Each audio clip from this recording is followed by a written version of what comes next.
আছে তালা কেন? চাবি আছে, সময় তো খুলে টাকা বের করে নেয়। তাহলে তালা মারে কেন? তুই বুঝবি না বাপ।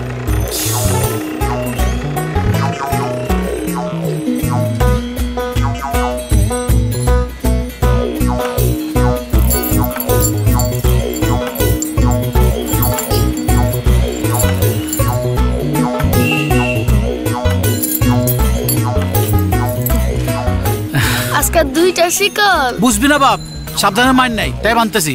চল। এই নে টিফিনের টাকা।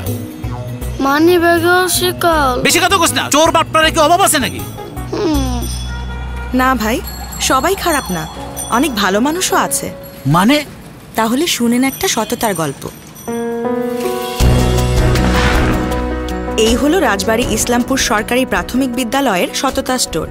এখানে নেই কোনো দোকানদার, নেই সিকিউরিটি ক্যামেরা। বাচ্চারা ইচ্ছা মতো খাতা, কলম, পেন্সিল, খাবার সহ বিভিন্ন জিনিস নিজেরাই নিয়ে যেতে পারে, শুধু দামটা নির্দিষ্ট বক্সে দিয়ে যায়।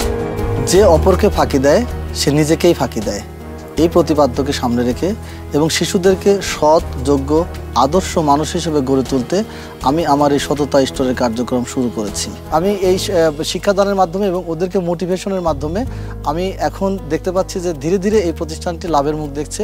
এখানে যে সততা স্টোরটা, এই স্টোরে যে বেচা কিনা একদম দোকানদারবিহীন, যে এটা আসলে একটা সততার পরিচয় দেয় আর কি, যে এখানে কিছু নিলে ফাঁকি দেওয়া যাবে না। এটা থেকে আমার খুব ভালো লাগতেছে এবং এটা আসলে একটা ভালো উদ্যোগ। আজকের শিশুরা আগামীর পথ প্রদর্শক, তাদের জন্য এমন উদ্যোগ সত্যিই অনুপ্রাণিত হওয়ার মতোই। তাই আপনার যদি জানা থাকে সততা আর সৎ মানুষের এমন সব গল্প, তাহলে আমাদের সাথে হ্যাশট্যাগ দিয়ে ইন্সপায়ারিং পিউরিটি লিখে শেয়ার করুন কমেন্ট বা ইনবক্সে, আর আমরা সেসব গল্প দিয়ে অনুপ্রাণিত করব সবাইকে। ফ্রুটিকা, একটু বেশি পিওর।